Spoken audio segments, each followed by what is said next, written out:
This is Denise with PA Ancestors, and I'm here in my slippers and some really cozy clothes to talk about journaling. And why am I talking about journaling? Well, in this realm of trying to save our ancestor stories and share them with future generations, you might have noticed that all of us, you and I, are living through a particularly interesting historical period. Like, really, in 20 years or 50 years, historians are going to be debating exactly what happened in 2020 and 2021, probably 2022. I mean, it's unlikely whatever is going on right now is gonna wrap up tidy with a bow on December 31st of 2021. We're likely to continue in whatever we're going through right now into next year, and let's journal about it. So, journaling is something that people do privately for themselves. That's the definition of a journal. We live in an era where we're encouraged to share our thoughts and our emotions and our responses on social media and then look for approval from like minded people in our tribe, our community to agree with us. And I'm going to tell you right now, that's not helping anything. So, if you're looking for a solution out of the kind of situation that we're in, journaling to yourself, with yourself, might be the path forward. Did you ever notice in researching your ancestors that the times that you're most curious about what is going on in their life revolves around big events, right? So, like when my ancestors filled out those draft cards for World War I and World War II, I really wanted to know, like, were they excited to do that? Were they reluctant?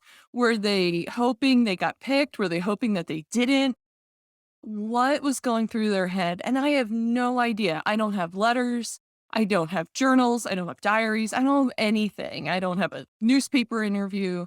And for our descendants, just think broadly, descendants in terms of your community, they're going to be looking at us like, did everyone think the same way about what was going on? And the answer to that is no. It can look like that on social media, but in reality, people have things going on individually in their lives that they want to carry forward in the future. So here's my tips for journaling. I'm going to keep it short and simple. The first thing with the journal is it's private, right? It's private. You keep it for yourself. So if you want to share with people in your life that you've taken up the practice or the habit of journaling, that's fantastic. It could encourage other people to take up journaling because again, I think that people being honest with themselves in private and recording their, let's say, impressions or reactions or feelings about what's occurring right now for them in their life is going to be the thing that kind of gets us through, both individually and collectively, through what's going on right now. Here are my journals from 2020. You can see on the spines, I have dates. Some of them I use these little moleskin notebooks. So those don't have spines, you know? And this in 2020, I literally used the stuff that I had. So these were journals that we had gotten at conferences and conventions where they gave them out as giveaways. Some are lined, some aren't. And I just used those. I was like, I'm going to use up what I have before I start something new. My journal for 2021 is almost full. I went for a bigger size for this one. And all handwritten pages. So lots of thoughts about what's been occurring in 2021, both in my family's life, with me personally, and then, of course, world events, because we can't avoid those world events at this point.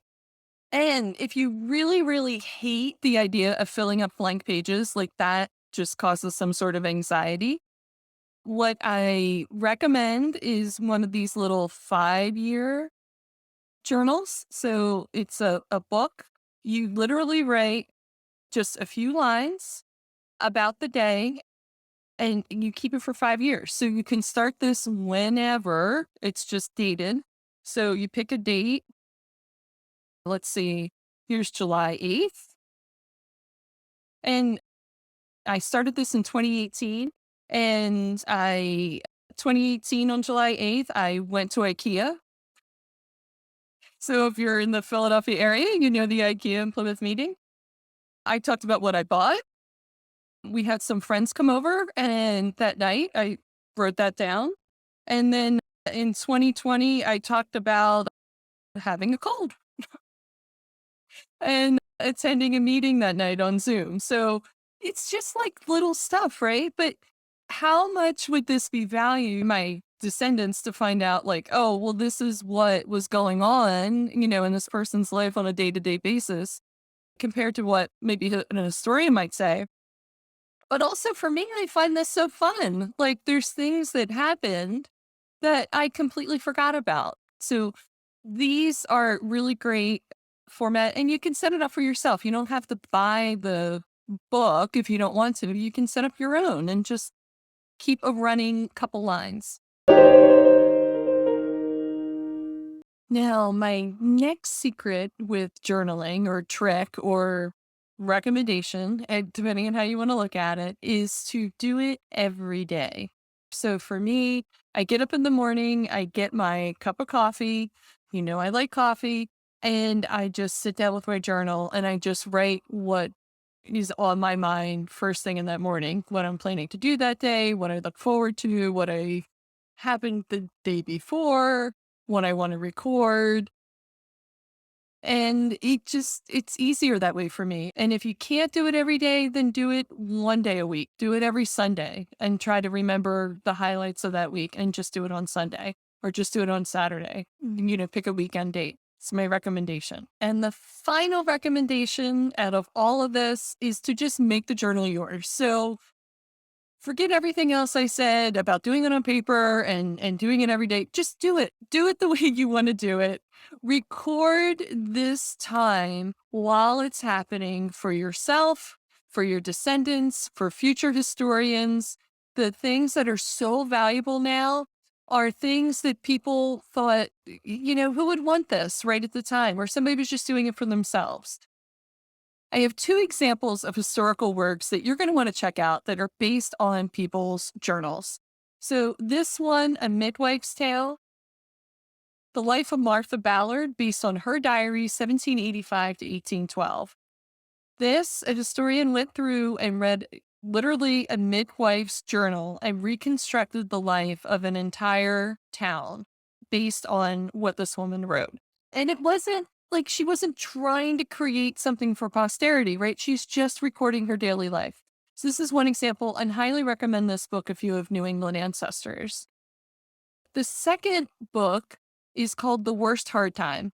And this is a book based on the Great Dust Bowl, which happened right around the time of the Great Depression.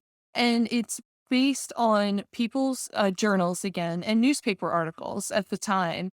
Absolutely riveting book. Again, based on everyday people's recollections of that time, not one historian's view, everyday people. So think about that as you're writing your journal. Just keep it for yourself and just realize that, this time that we're living through might have started out to be a paragraph in future history books. And now we're moving into like a whole chapter, right? We're moving beyond the paragraph into like a whole chapter. So think about, that and you just having your version of it for your experience that you want to pass to the future, right? So we've all had different experiences over the last 2 years. Preserve yours, and then your family will have that story to share in family history. I hope this inspires you to get started with journaling. If you would like some prompts, some ideas of things to write about, newsletter subscribers are getting the secret password to a post I have with a list of prompts that they can access to kick off their journaling. If you're not on the newsletter, go ahead and hit this link below to subscribe. For me today, I've got my coffee. I actually go through because it's the end of a month. The October just wrapped up. I go through and reread all my journal entries from October and look to see what I learned that month. What are the themes? What are the things I already forgot about that happened? What do I want to learn and carry forward with me to the next month?